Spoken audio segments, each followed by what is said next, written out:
Hello, my name is Mike Kelley. I live in Prudence Island in Bristol Colony. Let's start with, where did you grow up? I grew up in Medford, Massachusetts, just north of Boston. And when did you start coming to the island? I've been coming here my entire life. When I was 6 months old, I came down here and been coming here every summer since.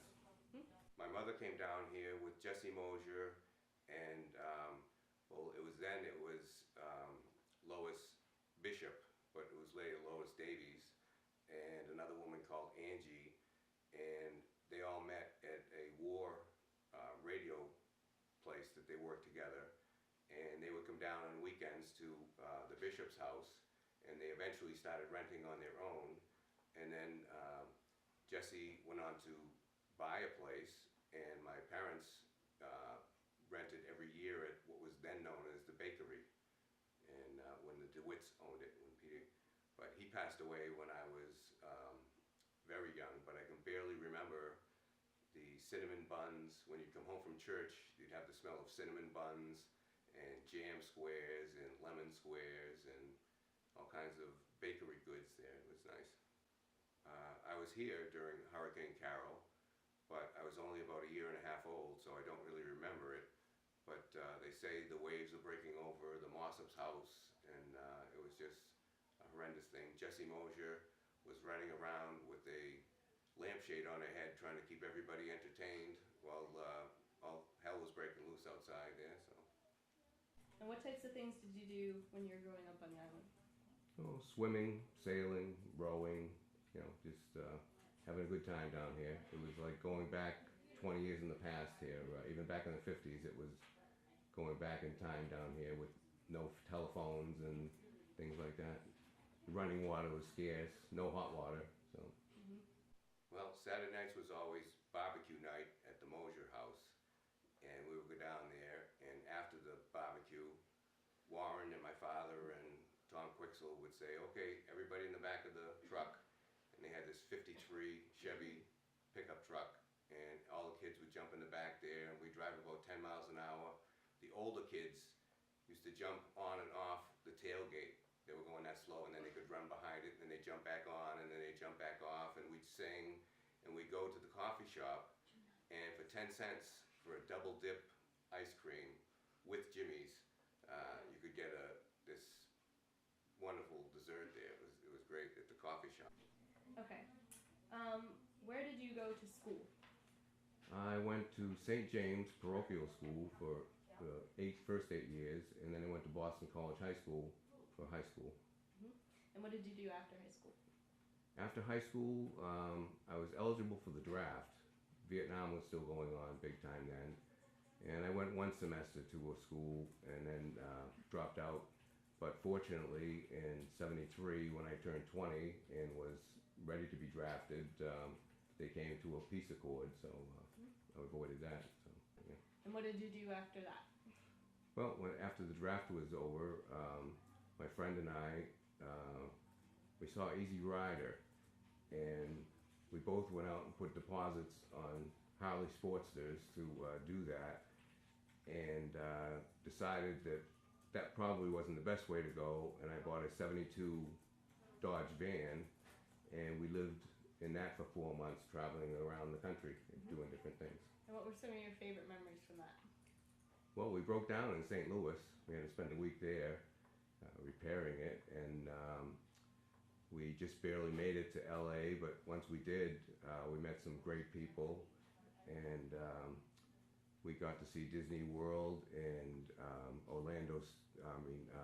Universal Studios. It was just opened, and SeaWorld, and we went to San Diego and Tijuana, and we saw whales off of San Diego, and we worked with the migrant farm workers in Escondido for about a week until we said, no, this is no good. But we got some money there, and then we went to Vegas, we went to Carlsbad Caverns, and we eventually ended up in New Orleans about 2 weeks before Mardi Gras. And then a week, we stayed at Lake Pontchartrain in the parking lot there for a while, met other people that were doing the same thing. but a week before Mardi Gras, the police rousted us out, so we went to Florida then and bopped around there for a little while.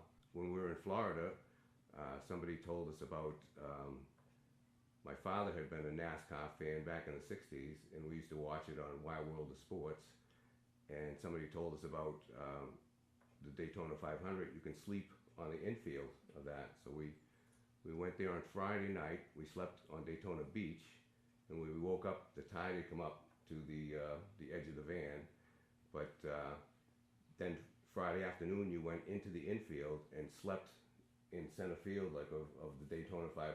It's 2.5 mile track, so we slept there with all these rednecks, and we didn't dare open our Boston mouths back in the days there, but it was interesting, and we watched the race the next day from the top of the van, and it was an experience, yeah?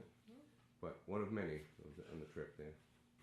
And we ended up, after 4 months, we came back, and then I went down to Prudence and spent the summer down in Prudence for a while, and then I moved back to California for another year with my cousin. And then I came back and worked various jobs until I got on the fire department. Oh, I've worked in part stores and machine shops and different drilling holes in the ground and different stuff like that. But firefighting was the last job that I've had there. So. What is the best part of being a firefighter? Well, you get to help people. It's when you go out, it's what can I do for you type of thing. So it's very nice like that, and you get paid to do this. And when you're not doing anything, you're getting paid to not do anything. So it was a nice job. And how long were you on the firefighting force? Just a little over 20 years. Okay. How did you meet your wife? Well, I was a regular up at an infamous place called the Hut, and she was a young college graduate that came up there, and the rest is history. And tell us about your wonderful children. My wonderful children. Well, my oldest daughter is a baker. My next daughter lives in Erin lives in North Carolina, and my youngest daughter is conducting this interview here. When did you move to Prudence Island? I moved here. I commuted for 3 years. In 2000, my ex-wife and I separated, and apartments in the Boston area were so expensive that I decided to commute. So I commuted in a 9-foot boat with a 2-horse engine on it to what was then Bend Boat Basin, and because the ferry didn't coincide with my schedule.